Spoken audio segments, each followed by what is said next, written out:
Relatively, some of my students have come back with an FEV1 of 45%, which was not accurate. But it's impossible to do it with the other spirometer. All right, so here's our two different classes of pulmonary diseases. We'll talk about this, and then I'm going to talk about pulmonary and alveolar ventilation, and we'll stop with that. So it's a little difficult at first because we want to think of restrictive as restricting how much air we have. That's kind of the natural tendency to think of the definition.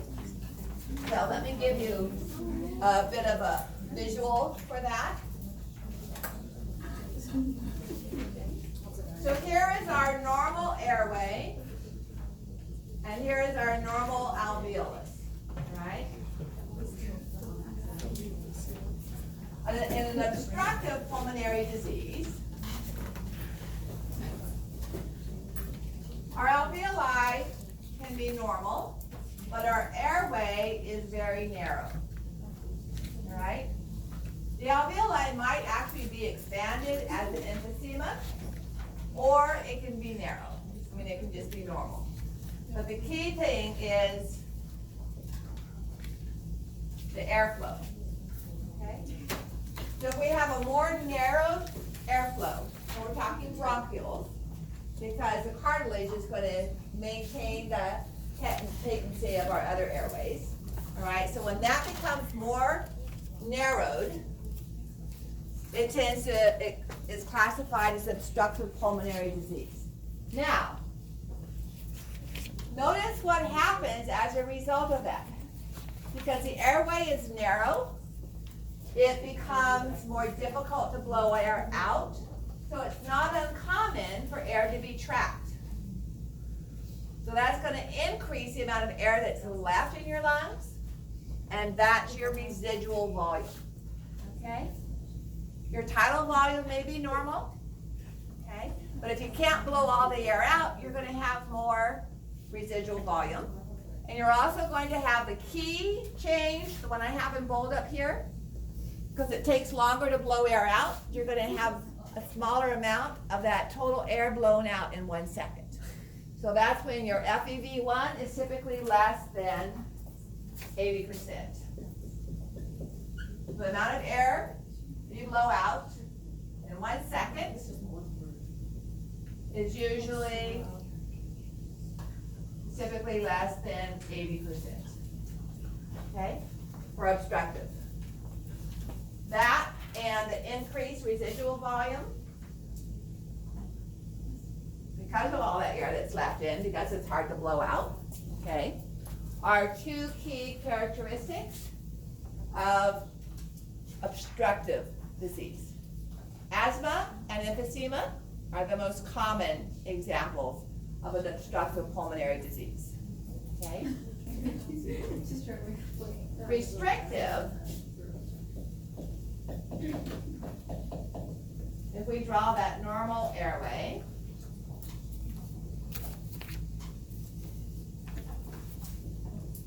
restrictive means we have less surface area for gas exchange, okay? So I've drawn pneumonia there, but again, it could be part of the lung blocked by the tumor, okay? Or it could be, pneumonia is the most common, pulmonary edema. Anything that's going to decrease the actual amount of volume of the lung. And you can see that here, decreased lung volume. All right, so your vital capacity is going to be less, your total lung volume is going to be less. But you typically have a normal FEV1, you just overall have less volume, all right? So you usually will have a normal FEV1 divided by the vital capacity, but you're going to have a low vital capacity, whether it's forced or not. And you're going to have a low total lung capacity. Because we just have less of the lung volume available because it's filled with fluid or blocks where airflow can't occur.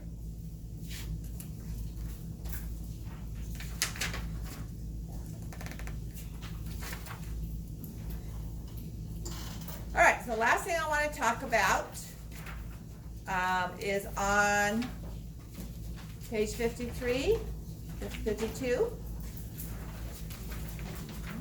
Actually, it's at the very bottom of 50 and then finishes on page 52. And then we'll get set up for our sheet one.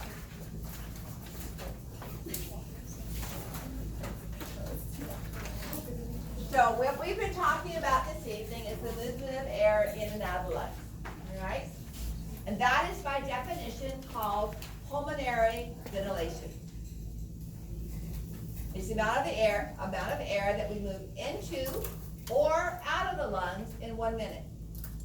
And that sounds very familiar to what test value that we talked about with the cardiac system. When we use per minute, volume per minute, what does that remind you of? I know it's been a while, like 10 days.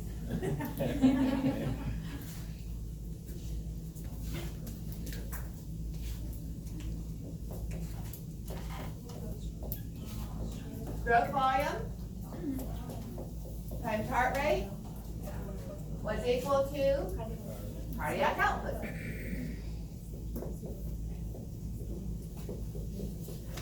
And we measured it in mils per minute, right? 70 mils per minute was our normal stroke volume. All right, so now we're going to look at pulmonary ventilation.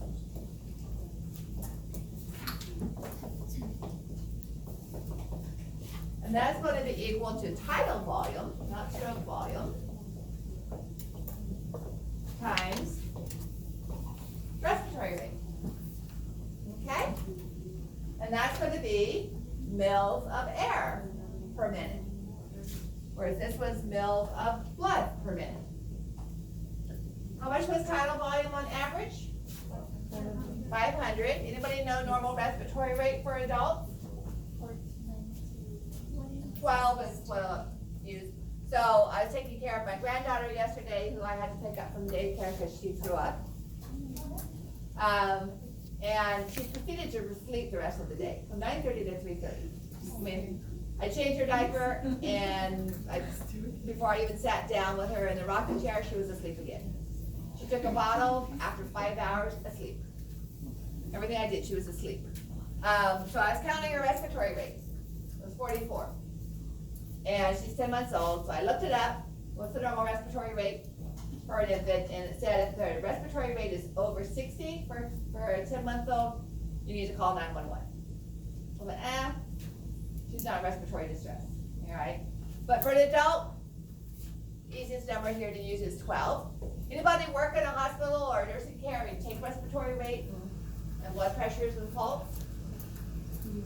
People know when you're counting, so you sit there and watch you breathe. What's going to happen to their breathing rate? It'll go up or go down, right? So I was taught in nursing school, and now they have so much automated stuff on maybe it counts the respiratory rate for you. But you take their pulse for 30 seconds, and then you continue holding their wrists, and count their respiratory rate. Maybe have one hand on their shoulder so you can feel it better. So they think you're counting their pulse while you count their respiratory rate. Otherwise, if you say, okay, I'm going to count how many times you breathe, it's not going to be very accurate, all right? So if we multiply 500 times 12, we get 6,000 mils per minute, which is equal to 6 liters. Is all of that gas, because it's a mixture of oxygen and nitrogen, is all of that getting to the alveoli? Think about what we first started talking about on Monday. What did we first start talking about on Monday? Anatomy, conducting zone, respiratory zone, all right? So the volume, and it changes from person to person, but we just use an average. The volume of air between your external nares to your respiratory bronchioles, all right, is about 150 mils. Remember what we called that? Anatomical dead space. meaning it's not available for gas exchange, right? So ADS stands for anatomical dead space. And that's essentially the volume of air in your nose, in your pharynx, in your trachea, bronchi. Until we get to the alveoli. So, of that 500 mils of air that I'm breathing, only 350 of it is making its way down to my alveoli. So, this is pulmonary ventilation. If I want to know how much gas is actually getting to my alveoli, I have to figure out alveolar ventilation. So alveolar ventilation, or alveolar, is the same thing as we had up here, but we have to subtract the anatomical dead space. All right? So we take 500 minus 150 times 12. So, Lauren, if you don't mind, 350 times 12. It's not an R. So 350 times 12 is 4,200.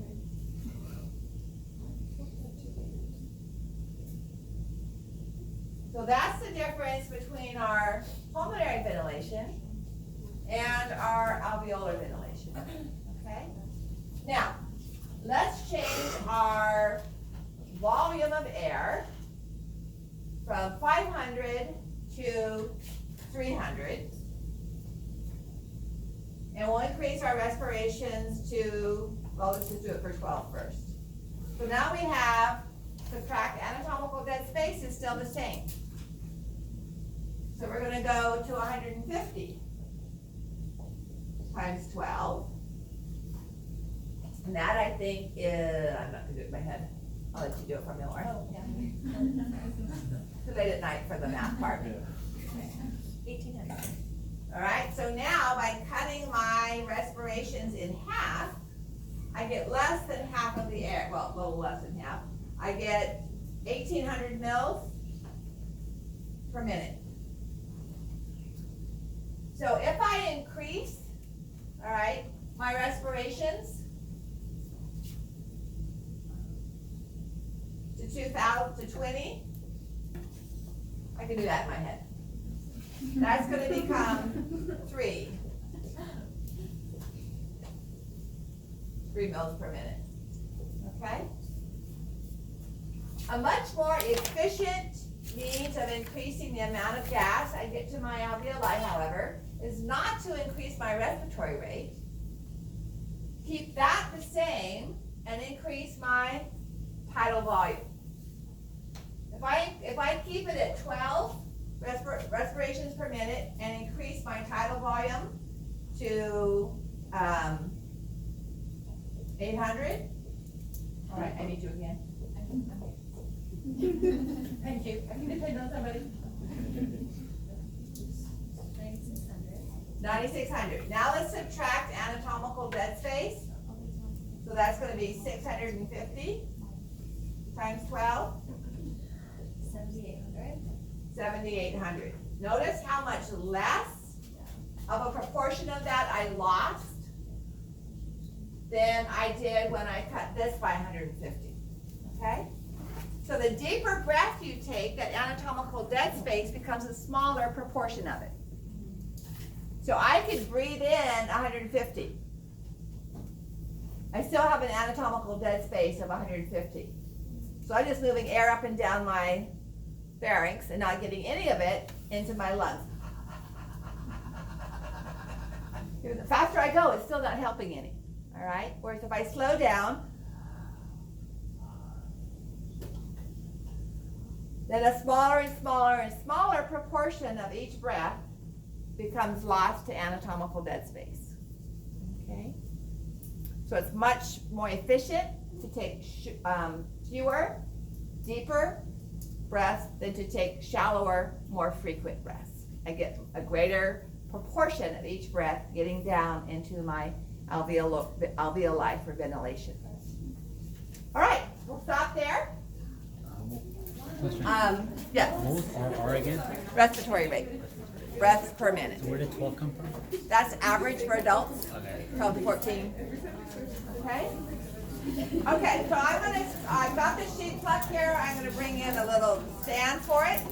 If you guys need to take a bathroom break or go outside for a food break or whatever, feel free. It'll take me about 5 minutes to do this. I'm gonna put this aside. We're gonna set the demo here so you guys can gather around.